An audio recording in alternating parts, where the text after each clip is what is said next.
Manusia sebagai makhluk individu dan makhluk sosial. Bab 2 materi ISBD.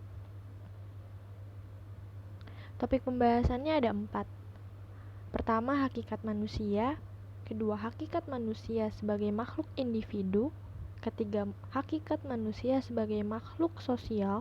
Dan yang keempat, interaksi sosial. Hakikat manusia. Menurut Plato, mengatakan bahwa hanya manusia yang memiliki jiwa, sedangkan makhluk hidup lainnya tidak memiliki jiwa. Plato menegaskan bahwa jiwa manusia terbagi atas 2 bagian, yaitu jiwa rohaniah dan jiwa badaniah.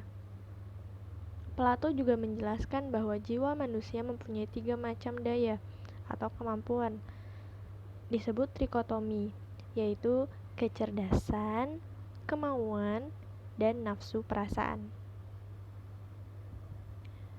Kedua, menurut Aristoteles. Menurut Aristoteles, tidak hanya manusia yang memiliki jiwa, tetapi semua makhluk hidup, termasuk tumbuh-tumbuhan dan hewan, juga memiliki jiwa. Menurutnya, jiwa manusia terbagi 2, sensitif dan intelektif. Jiwa sensitif meliputi kemampuan berperasaan, bergerak, dan mengamati. Jiwa intelektif meliputi kecerdasan dan kemauan.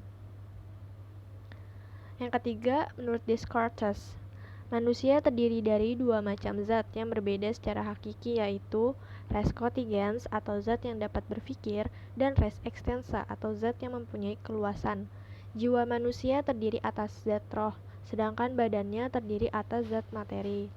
Jiwa manusia berpokok pada kesadaran manusia atau pikiran yang bebas, sedangkan raganya tunduk ke dalam hukum alamiah dan terikat pada nafsu.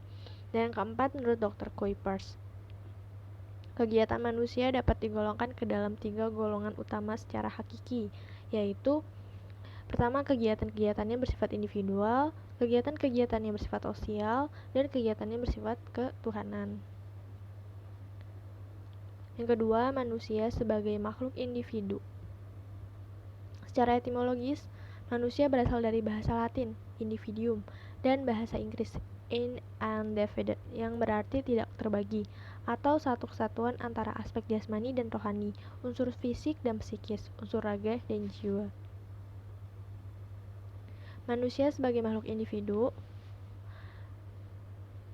dibedakan jadi 2 faktor, faktor genotip atau keturunan dan faktor fenotip atau lingkungan, di mana 2 faktor tersebut akan membentuk kepribadian suatu individu.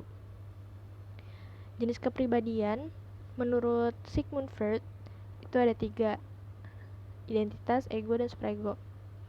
Menurut Hippocrates ada 4, sanguinis, pragmatik, melankolik, kolerik.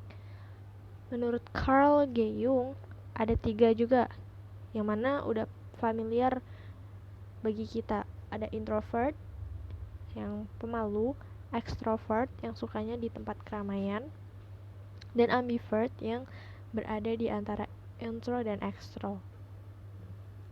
Selanjutnya, peranan manusia sebagai makhluk individu: menjaga dan mempertahankan harkat dan martabatnya, mengupaya terpenuhi hak-hak dasarnya sebagai manusia, merealisasikan segenap potensi diri baik sisi jasmani maupun rohani, memenuhi kebutuhan dan kepentingan diri demi kesejahteraan hidupnya. Selanjutnya, manusia sebagai makhluk sosial.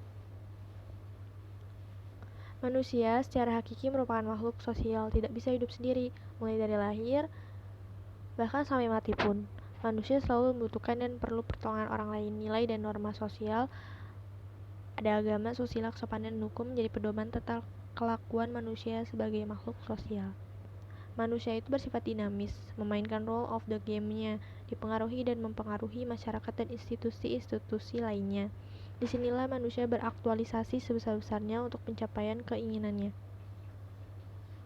Selanjutnya ada hierarki kebutuhan menurut Maslow. Dimulai dari yang paling bawah, nomor 1 ada fisiologis. Jika fisiologis sudah terpenuhi, dia akan membutuhkan rasa aman, kemudian sosial, selanjutnya penghargaan, dan terakhir aktualisasi diri. Peranan manusia sebagai makhluk sosial. Pertama, melakukan interaksi dengan manusia lain atau kelompok, membantu kelompok-kelompok sosial, menciptakan norma sosial sebagai pengaturan tata tertib kehidupan kelompok. Implikasi manusia sebagai makhluk sosial. Pertama, kesadaran akan ketidakberdayaan bila manusia seorang diri. Kedua, kesadaran untuk senantiasa dan harus berinteraksi dengan orang lain. Dan yang ketiga, ketaatan terhadap norma-norma yang berlaku. Dan yang keempat, penghargaan akan hak-hak orang lain. Selanjutnya, interaksi sosial. Interaksi sosial dapat diartikan sebagai hubungan-hubungan sosial yang dinamis. Hubungan sosial yang dimaksud dapat berupa hubungan antara individu yang satu dengan individu lainnya, atau antara kelompok yang satu dengan kelompok lainnya, atau antara kelompok dan individu. Ciri-ciri interaksi sosial itu: pertama, jumlah pelaku lebih dari satu orang. Adanya komunikasi antar pelaku melalui kontak sosial. Kemudian interaksi sosial dapat menggunakan simbol-simbol tertentu. Kemudian pihak satu dan pihak dua atau kedua belah pihak memiliki tujuan yang ingin dicapai. Selanjutnya, interaksi sosial memuat dimensi waktu meliputi masa lalu, masa kini, dan masa depan. Selanjutnya, faktor interaksi sosial. Ada imitasi, sugesti, investigasi, dan simpati. Bentuk interaksi sosial ada asosiatif atau yang bersifat menyatukan atau bekerja sama, ada kooperasi, akomodasi, asimilasi, dan akulturasi. Kemudian ada disosiatif atau yang bersifat merusak atau memecah belah. Itu ada oposisi, kompetisi, dan kontravensi. Jenis-jenis interaksi sosial. 1. Interaksi antara individu dengan individu seperti dua orang yang sedang mengobrol. Kedua, interaksi antara individu dengan kelompok. Contohnya seorang guru yang mengajarkan di depan murid kelasnya. Yang ketiga, interaksi antara kelompok dengan kelompok.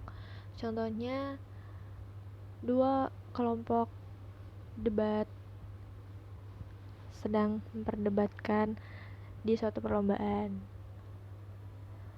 Selanjutnya, dilema kepentingan individu dan kepentingan sosial. Pandangan individualisme, di mana kepentingan individuallah yang harus diutamakan.